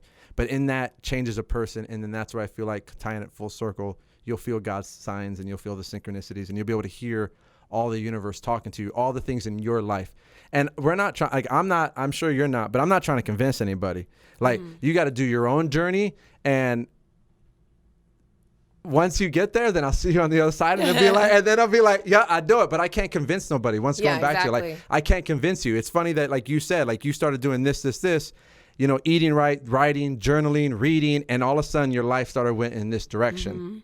It definitely veered into a totally different direction than I was on. But, you know, what's crazy is that I didn't even really tell you the benefits, like the main benefits for me. So I was in a wheelchair. I couldn't even go to the bathroom without using my crutches. Why? So I got diagnosed with rheumatoid arthritis when I was 27. Shut up. And what is that first? So it's just arthritis. It's arthritis, but it's your joints basically attacking, like your body's attacking your joints. Okay. Depending on what you do, what you eat, you know, like it's literally the movement of the body and what you put into your body. Yeah. That's huge, you know? So like if I was to have a drink or have a beer, I already know, I'm like, damn, I'm already going to feel it tomorrow. Yeah. So it's like, but that's what I'm saying. Like, just talking to you is just opening my mind so much more to like the things that I'm doing, because I almost like I needed to hear it from somebody else. Yeah. Like, why am I doing that to my body? If I know now tomorrow my arthritis is going to flare up and I'll be out of commission and I won't be able to do anything, or I won't be as active, you know? Yep. But yeah, so I was diagnosed when I was 27, and it came out of nowhere. I remember it was New Year's. I walked up and down the strip on Fremont. For New Year's, we had friends in town. And then 2 weeks later, I couldn't walk, and I didn't know what happened. Couldn't even get an appointment to see the specialist, the rheumatologist, for almost 2.5 months. So for 2.5 months, and I didn't want to scare myself, so I wasn't trying to go online and start searching all these crazy things. But the first time I did, so it started in my feet, then it went up to my hands, like my wrists, really bad in my wrists, and then my fingers, like, so every morning I would wake up, I would literally wake up like this, and I'd have to peel each finger, and I'd be like, oh, like it hurt, you know, so bad. And then my feet, I mean, I couldn't, it was funny because the only thing I could wear were huaraches. But I had to buy them like a half a size bigger, because I would get, like, my feet just were so inflamed. I used to get shots in my feet. And then it went into my legs. Then it was in my back. Then it was like everywhere, all over my body. And I couldn't do anything. I was in so much pain. They had me on steroids, which, you know, fucked you up more. Messed me up even more. It healed the pain, but it was just temporary, you know. Then I just needed more. I needed more. Almost like what you and James were talking about in your podcast, because, you know, they feed you this stuff so that your body feels a certain way and doesn't want to live without it. So I got to a point, this is 3 years. It gives a Band-Aid to the symptom. Exactly. It's just temporary. Yeah. It's nothing long term. And then, you know, they wanted to give me Humira, which is, you know, those commercials that you see and you hear that long 2-minute, you know, disclaimer, and you're like, that's not going to be me. Nope. So I lived like that for almost 3 years. I finally got diagnosed, and they said, yes, I have rheumatoid arthritis. And then along with that, I had just seen an ear, nose, and throat doctor, because I lose my voice all the time, and I didn't know what was going on. I've always had a raspy voice. Yeah. But it would just be one night I would be somewhere hanging out, whatever, and then the next day I'd have no voice. No way. So I went to an ear, nose, and throat doctor, and they told me that they found like calluses in the back of my throat. They put a scope down there, whatever. But when I got my diagnosis with rheumatoid arthritis, he's like, have you seen an ear, nose, and throat doctor? And I go, yeah, they're actually scheduling me for surgery. And he's like, let them know that you have rheumatoid arthritis, and you don't need that surgery. This is something that you're going to live with forever. And he's like, only medication is going to help that. So I didn't understand it, and he basically told me that just like you get inflamed, so like even my thumbs, like look at my knuckle and my thumbs. Oh shit, yeah, they're different. It's really bad. Yeah. Like I can't straighten it, Yeah. But it's affected little things, parts of my body, but I'm okay with it now. I'm like, shoot, now I'm mobile. I can I run as whenever I want. But at that time, it was very painful for me, and I couldn't walk. Sure. I could not walk. I couldn't even go from literally here to that table without a crutch, or I would have to.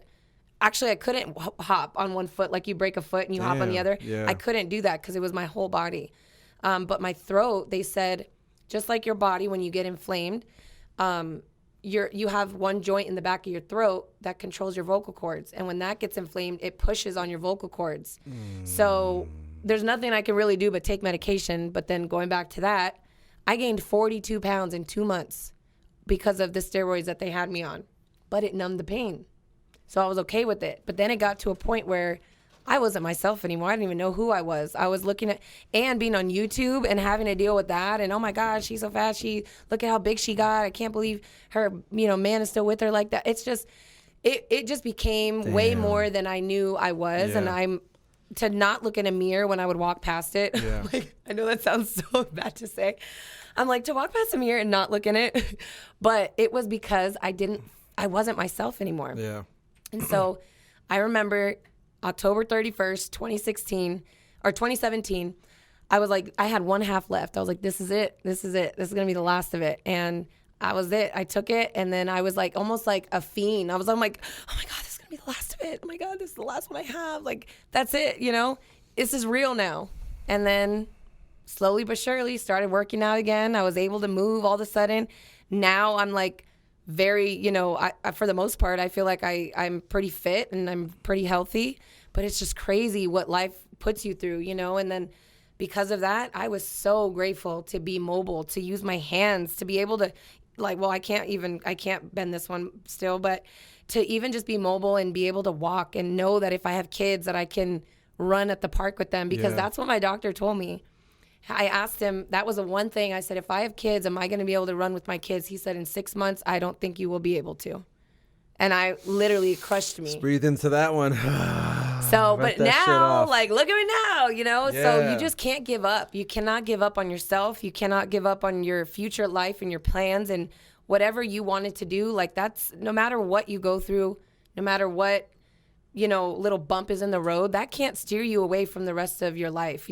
Things happen, just like you said, shit happens, life sucks, but you just got to keep moving on, and you got to just keep moving forward day by day. And that's all it is. You don't have to jump 2 years ahead. Just take it one step at a time and day by day. And before you know it, you'll be where you want to be. Yeah. So that's how I feel. I feel like I'm very blessed to be where I'm at right now. Well, let's take a breath into that. And shout out to you, man. That's fucking awesome. I'm happy for you that you it's that we have defining moments, and we have times where it's just like, okay, I got to show up for myself, and that it sounds like you did. And I'm glad that story came out, because that's the truth of the thing. And that's what I'm trying to get to in this podcast and showing out is that we all have these moments. We all have those type of stories. And if we can come together and recognize that we all have those stories, we all have those things happen to us, it'll be more understanding for each other. It's just like, dude, that's why I can't fix you. I can't get mad at you. I can't be, but all I can do is be me, and I hope that inspires you. And you doing that is inspiring other people, like your weight challenges and all that stuff. It is so important. That's what I'm glad you did the vegan thing. It's just so many lessons. It's just so good for you, but that's the whole thing. And maybe that's the whole, I don't want to talk to my mom, but my mom got diagnosed with something too a little bit, and it's the same thing we're learning with her. It's something you have to, your body speaks to you. Oh yeah, it does. It speaks to you, and the thing is if you're not paying attention, then you're not going to be aware of it. And that's why I feel like I'm getting super aware of it, because when I drink caffeine, I can feel it. When I drink too much, it's like, all right, hold on. I need to go eat something to balance this off, or I need to drink more water, or I need to do I'm doing too much. I really don't drink it that much, only a little bit. Or certain things, all those stuff. And I think it's important that people get to that relationship with their body. I was telling my sons yesterday, a couple of days ago, in the car, or last night, you know, I am on this planet in my body, and I enjoy my body. So why not take care of my body so I enjoy it more and longer, yes. You know? So it's just like enjoy, and what that means is like, is just doing the little wins, those little things that you're saying. Like, okay, like, I mean, today I had the tostada with some meat and some beans and an avocado, but I was like, I need more veggies in this thing, so I'm going to bring a veggie platter here because I'm going to bunch on some veggies, you know? But like those little things that you can do to balance yourself. You're in a consistent state of the reason why I stopped is because there's this one guy that he said, it really hit me. It's like, we're not in a consistent state of trying to find homeostasis. We're in the consistent state of adaptation. Oh yeah. Right. Oh, so yeah. like I ate meat, beans, and avocado on a tostada, but I felt like I didn't. Something told me, I was like, I need more veggies right now. So what I'm doing is adapting by bringing this, even though like I was like, they're gonna laugh at me. Like, I brought a veggie platter to fucking podcast. Last time I bought a fruit plate, like, but I enjoy like it. It makes me. I want to be on here fresh, and I feel like vegetables and fruit make me feel fresh. I make you feel good. Yeah, so it's just like, let me do things that make me feel good. So yeah, man, Let's do more of that. Yeah. 2021. 2021. Things that make you feel good. Yeah, this is the growth year, man. It really like 2020 is. Was the collapse, you know? It's like the constriction. But after every constriction comes an expansion. And that's what we're in right now. I feel like we're going to, the next couple of years, this is all going to run through, but the individual person, I would say, is on a shift. Everyone's on a shift right now internally. I think and you can't fight the shit. I think so. And I think everybody was kind of, just like you said, like you were tore down to like your core. Yeah. But it's what you do to come back, you know, and how you do it. And I think that's important. So I truly believe that. I think even my mom and I were just talking about this, and she goes, you know, even though I just lost my dad, she goes, this year, I just feel like there's going to be so much growth with, you know, my dad and them and what they want to do. And then with us and, you know, her kids. And it's just, we had a lot of, not bad things happen, but unfortunate things happen, you know, and everybody kind of does. Everybody's got their stories. But, man, just it's like the beginning, literally January 1st of 2021, it's like everything started changing for them, you know, and it's so crazy because it's what they did, you know, it's the little steps that they took to get there. And they were tore down last year, too, and they didn't quit. They didn't stop. They didn't say, hey, you know what, I'm going to take a step back. Let me put my feet up, you know, relax a little bit. They went harder. Yeah. And because of that, they are where they're at today. So it's that constant just go, go, go. And you just got to take, like I said before, one step at a time. Yeah. Just and it's as long okay as you're to doing rest. One little thing. You know, it's okay to rest. Rest is part of the process. Yeah. You know? Well, yes, obviously. Yeah. Well, I feel like a lot of people, you know, I just so say there that are a lot of people that they don't think that's part of the process. You know, I was the same way. That's why my freaking leg hurts. It's like, I guess something, my foot, genetically, my foot is like not, so they need to do something to my sole, like I was telling you earlier, my sole, my shoes, right? But it's also like what I was talking about, the reason why I got hurt is because I started pushing my limits. I started running longer, going harder. And then I was fine to a certain extent. And he was like, bro, if you weren't in the military, you'd probably be fine. But because you do certain things and the way you push your body and you go, it's just kind of formed over time. So then we need to adjust it how it is. And I was just like, okay. But we all have, and that's a perfect example. Like, I feel like, you know, my foot and even my language, I was in resource as a kid, like in elementary school. So like reading was hard for me for a while. Words, dyslexic. Like I literally have a thing that I'm working on. My cousin was like, man, it's funny that you're doing a podcast when you get older, but as a kid, this was literally like a struggle for you that you had to learn to battle through. I was like you, I didn't read a lot in high school. It was like an insecurity. Like, I'm going to have to fucking stop. I was always nervous about reading up and like reading aloud in school because I was like, I'm a stutter and fucking you know. But now it's just like, and that's why I kind of get the stoic. There's an obstacle is the way, you know. This is where I feel where that pain, like we talked about earlier a little bit, like your pain or your struggles are the way from where you're going to succeed and actually bloom in those moments. So, you know, we're here and we're going. That's right. Hell yeah. And like I said, thank you because you've opened my mind. My mind has expanded so much since I've been here, and I feel like I just got so much good info, good energy, good vibes. Now I'm like, I can't wait to leave here. I'm going to go buy my little book. I'm going to do my little soul searching too, because I'm telling you, there's always room for growth. Hell yeah. No it never matter stops, what. man. It never stops. It's a spiral just that like always you said, goes like, up. You're literally constantly adapting to everything around you and also just growing and changing as a person. 7 years from now, I may not be the same person I was today. You know, won't be.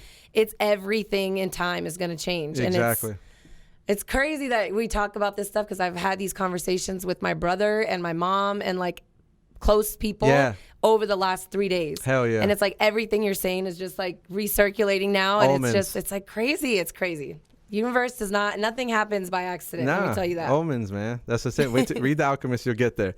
All right, well, you got some questions. Did you want to answer the questions? Let's see what we got here. So I had reached out to a couple people, or I'm sorry, for my Instagram. Let's see. Now I'm over here with these gummies like, get off the table, bro. I brought you and I got you. You know, I was like, fuck you, gummies. But it was cool. It was cool while it lasted 3 episodes. And I'll bring you a little bag every once in a while. I'll bring a little bag. I love gummies. I was going to say, I like the gummies. Those are my favorite candies, like, if you don't want them, I'll take them. Those are my favorite candies. I can't even lie. I'll sit there, any type of gummy shit, I'm like, give me that mo. Give me the mo shit. Okay, so these are just a couple of different questions. Yeah. So, Love Doctor 5492 said, I want to start my own business. What are your like tips or advice? And I want this to be open for all of us in this room. Cool. So, I mean, really depending on what it is, I think I write everything down. And I feel like, and just like we were talking about, manifesting is so important. Like, just say what you want. Write down what you want, and I'm the type of person that needs to write it all the time, and I need to see it every day. So tell me what you got at home there, because I'll tell you what I got at home. Okay, so I have on my calendar, I always just say like my little quote that I have on there that's big is we're always going to do better than yesterday. So no matter what that even means, whether it's health wise, career wise, relationship wise, whatever it is, but we'll always do better than yesterday. And I think when starting a business, it's very important to like have, I don't know, I feel like there's a lot of different avenues of businesses out there, and a lot of people get intimidated by, oh, well, there's already that out there, or there's already something else like it, but they're not you, and you may have something else, and you may bring more to the table than somebody else might. And so, find what that is. Write down everything from beginning to end, like your plan, what you want, where you want your business to go, like how far you want your business to go. And I feel like there's no right or wrong steps. Like you just gotta, if you have an idea, put it on paper and expand, like start brainstorming. What does that idea mean to you? And what other ideas come with that? And whatever those ideas are, write them down. And then just to educate yourself. There's so much that I didn't know when I started my business. I had no idea. Like I was just kind of doing things here and there and just kind of throwing things up for sale. And I didn't know what was and what I was supposed to be doing, whether it's the right or wrong thing. But I learned from that, and that's another thing is don't be so hard on yourself because you're going to learn as you go.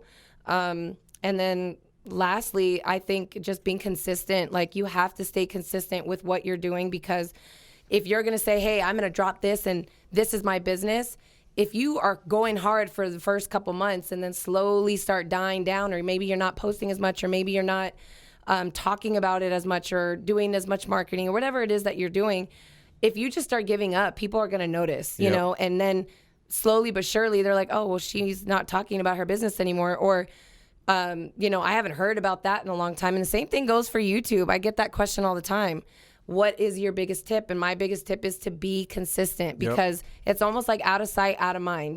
People aren't going to know you're there until they see you. The more they see you, the more interest there is. So I feel like the same thing goes with business, but you just really want to make sure that you're educated on licensing, on everything, on what's it called, like LLCs on and all the shit, all that stuff. Or find the right team. That's one thing that I've thought exactly. too. You're not alone. Like find people that are going to help you and be in your corner and answer questions for you. And the best part about it is you're never alone when you got social media. Like there's Facebook groups on how to build businesses.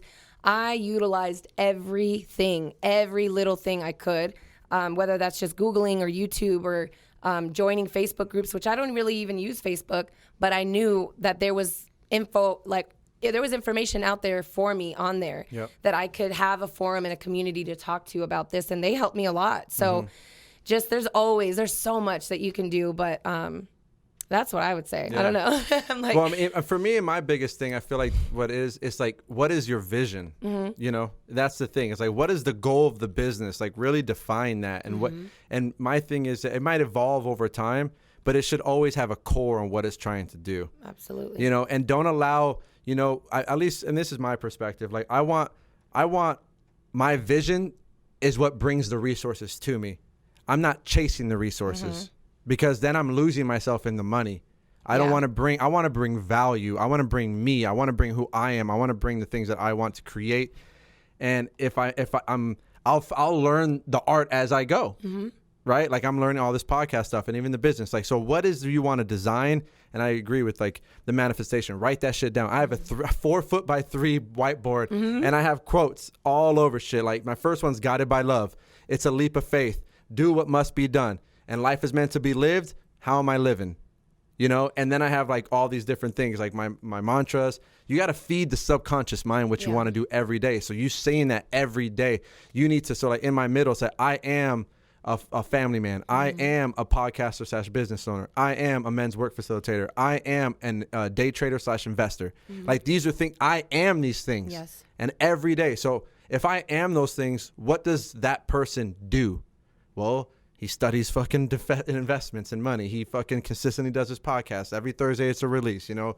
He fucking does men work. So he's doing internal work for him so he can help take care of other men that need healing. And he consistently does things for his family. Like, that's what I do. So how do you say that to yourself every day? Because you're going to get tired. And then allow yourself, you know. We had a week one time where it was just like, we should do it. Something happened where the person got off, but we were ahead 2 weeks. So like, every podcast, consistent. Every Thursday that shit's coming out. But we talked on the phone, me and Mustache Mike, and we both kind of felt like, I feel like we need a breather right now. We've been going ham right now, and we're good. We're 2 weeks. Like, it's we had recorded like 4 podcasts in like 2 weeks. Oh, yeah, wow. We were like, yo, we're good. You know what? We can take this day off. You know. Yeah, like we did the work, so it was just kind of like, we both are feeling like we don't want to get burnt out. So allow ourselves to rest when you need rest. That is so important. Oh, you know? yeah. If my vision needs to stay consistent, and it won't be consistent. Just like, you know, if like, you can't be your best self if you're just worn out. You're tired. You know, here's a tip for kids. Here, just maybe pop up, or even adults, right? Like, adults, everybody. Hey, are you hungry or are you sleepy? If someone's grumpy, the first 2 questions ask somebody: you hungry or you sleepy? And if those 2 things are not, then what's going on? It's kind of true. Half the time you are like upset. But yeah, I'm like, it's so funny you're saying that, and I'm really so analyzing. simple. I'm like, you know what? You're right. Yeah, and that's what I learned from my kids. My wife, you know, shout out to her. Oh, that's awesome. So, I mean, I love that you said envision the person like you want to become, right? Yeah. So they say I've read this just in like my, you know, self-love books and business books, and they say if you live your life as a person that you want to be, like, start living that way now. Like, you don't have to wait till you're successful or wait till, you know, your website is successful. Start doing those little things every single day, like the person who is already at that point of success is doing, you know. And you're just like, you kind of bring little tidbits into that, you know, and you're like, okay, well, if this person is doing it, they're successful, what can I do that might, you know, help me in this business or whatever it is. There's so many things that you can learn from other people. That's a great point. You don't need to invent the fucking wheel again. Yeah. Like, do the same shit, just do it your way. You know, people were like, I need to invent a whole new thing. I was like, I don't know. Like, there's nothing new under the sun. Typically, it's just all fucking renewed.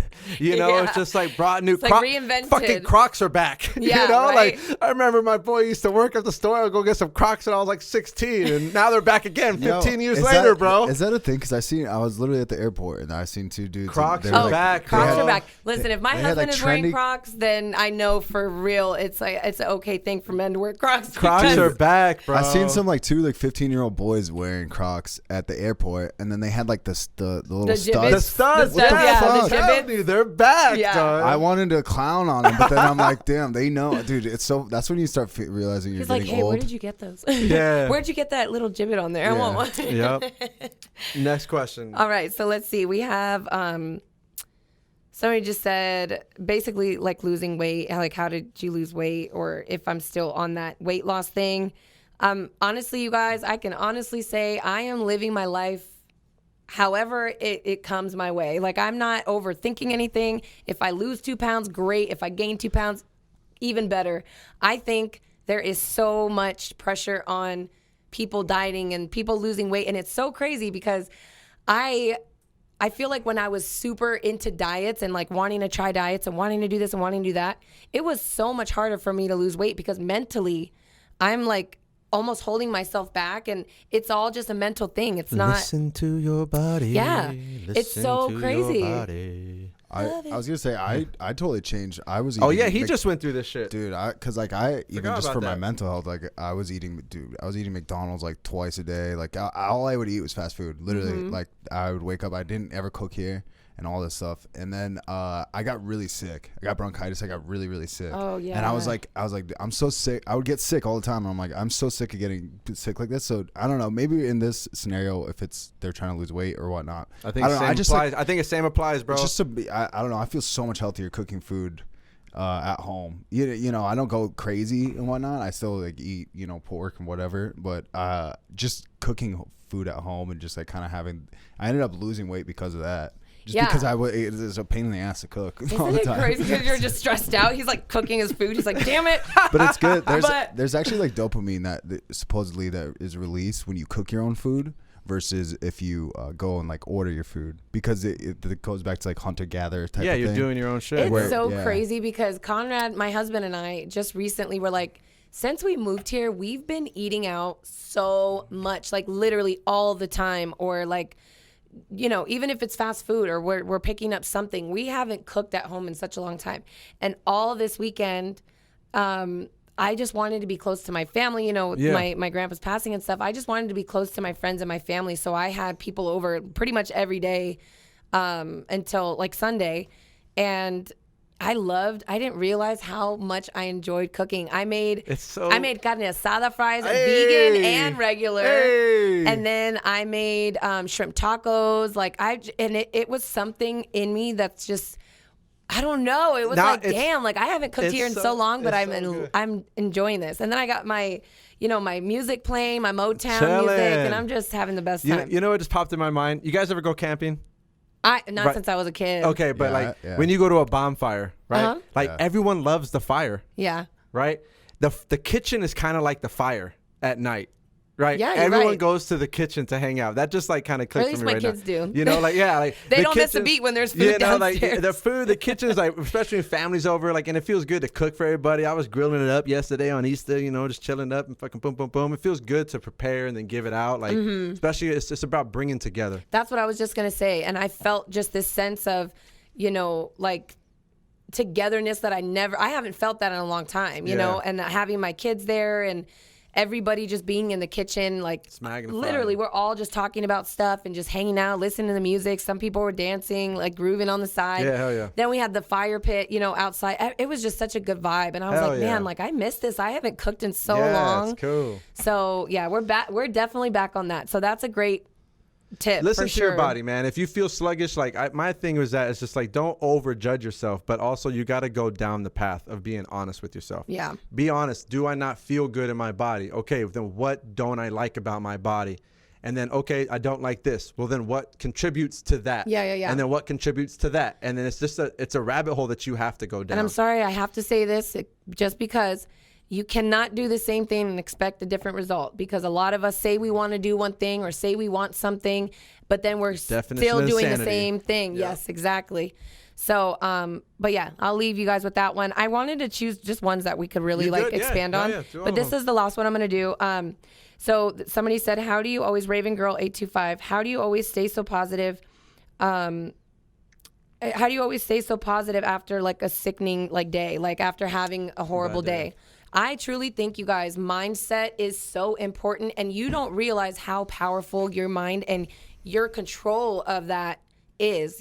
I've had instances where, I stub my toe and I'm like, oh, it carries on with me, with my day. And I'm like, why do I have this horrible, cloud over me all day just because I stubbed my toe? So boom, right then and there, I'm like, change my mindset, Lycette. You still have the rest of the day to enjoy. So change your mindset. it is what it is. It happened. It's fine. Obviously, that was just a small little example, but it could be an argument with someone or whatever it is. The small things we do the same shit for the small things for the big things. Yeah, you're right. Your brain doesn't know the difference. Your body doesn't react differently. Oh. You know? Nice.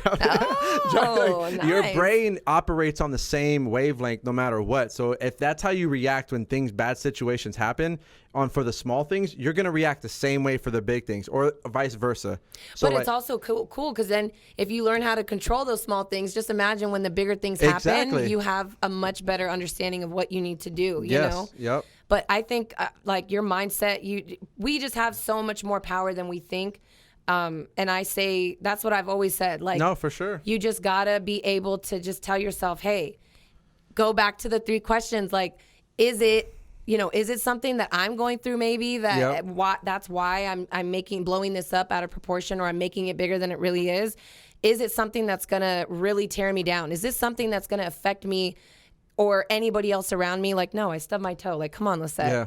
And then 3, like, I'm not going to let that take over my whole day. No. Yeah. I got better shit to do and better things to worry about and more things to smile about than I do to be upset about. So I know it may not be hard. I mean, it may be harder for certain situations, but you can control your mindset if you tap into that, really have that conversation with yourself and say, hey, is this, that big of a deal? Or I don't know how to like really word it. And I want to acknowledge. What's up, Mike? Oh, I was just gonna piggyback on what you're saying. Like, don't let it. Like, I think they say. I think there's like, in the amount of time you're awake, I think there's like you're awake for like 50,000 seconds in a day. I think the whole 24 hours is like 86,000. So it's like if you're gonna the stub toe, for example, like if you're gonna let 10 seconds out of 50,000 seconds you're awake, like it's gonna ruin the rest, the 49,990 seconds in the rest of the day. Like, don't let that 10 second of you stubbing your toe, even if you get into a car accident, what is that, 1,000 seconds or 20 20,000 seconds, you still have another 30,000 seconds. That's a good way to think about how do you choose to live it? How do you want to live it? And I'm gonna go on a little bit on the other side also too. Like, you're gonna have bad days. Yeah, and that's so like okay. It's okay to feel down sometimes. Like you're not gonna live in euphoria, happiness all the time, because how do you know what that feels like if you're not sad or hurt or mad or sad sometimes? So it's like we always try to get rid of the emotions we don't like. Like there are things there to enjoy and appreciate too. Like just if you want to be in bed all day, hey, be in bed all day today. But don't be in bed in 7 days. Yeah. But like you have to allow that space for you too. We all go through our hormone changes, or we all go through different things that, I just woke up on the side of the bed. Well, just acknowledge that you feel that way today, and that's tapping into your emotions and your feelings. They're so important. Emotional intelligence is super important because that's literally what we're talking about right now. Like, and if you can understand your emotions, then you can use your mind. Emotions are another way your body speaks to you, right? Your perceptions are another way. Like if something doesn't feel right, then don't do it because you're not going to enjoy it. Yeah, exactly. So it's like if emotions don't, if you're going out with a guy, or if the part of you feels like you're being taken advantage of, then state that and talk and then understand. So that's the thing. That's the reason why I love a podcast, and that's the reason why I want this thing, is because through conversation and reflection with the other people, we both learn and we both leave better, and we're being observed by other people and listened to.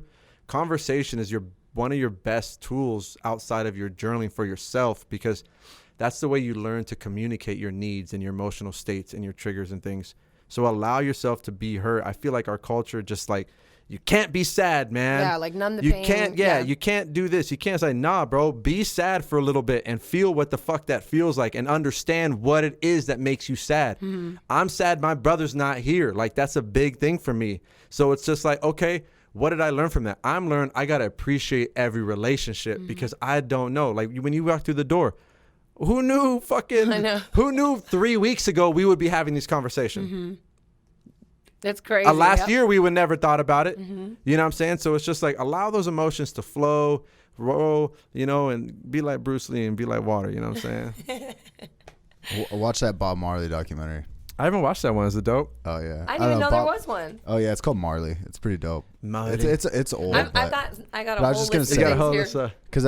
because I'm just saying, when I was like 18, I was obsessed with Bob Marley. Hell yeah. And he was just such a positive dude man, it was like crazy. Like someone would throw like a brick through my windshield and I'd be like, okay, like nothing would faze me back then. I don't It know. just goes Bob back to your Marley body, inspires though, man. me. But it goes back to your body. Like, why are you gonna let? We're only here for one time, man. I mean, I don't know whatever the fuck you believe. All I know is that I don't remember anything else before I was born. You know what I'm saying? And I don't know what's gonna happen afterwards. So let me enjoy my time here and let's have fun and enjoy yourself, man. So That's awesome. is there anything else you want to say? No. Should I do my like social? Yeah, whatever. Okay, Yeah, cool. put all your shit out there. So you guys can find me on my social platforms. So my Instagram is Lycette Official. My TikTok is yours truly, Lycette, and my YouTube is just Lycette Cornejo. So Cornejo. Yeah. Hey, and it'll be all. Yeah, all those will be down in the link, or all those links will be down in the description down below. So Awesome. you can check all that out. Yeah. Hey, this is the longest podcast we've done so far. Yeah. I'm seriously. sorry. Yeah. Wait, No, we it's No, good. that's what I wanted. That's But why, that's what 'cause I look at wanted. us. No, but that's what I wanted to do. That's why I opened in the beginning. I was like, hey, how long you ready to go? Because I'm ready to go right now.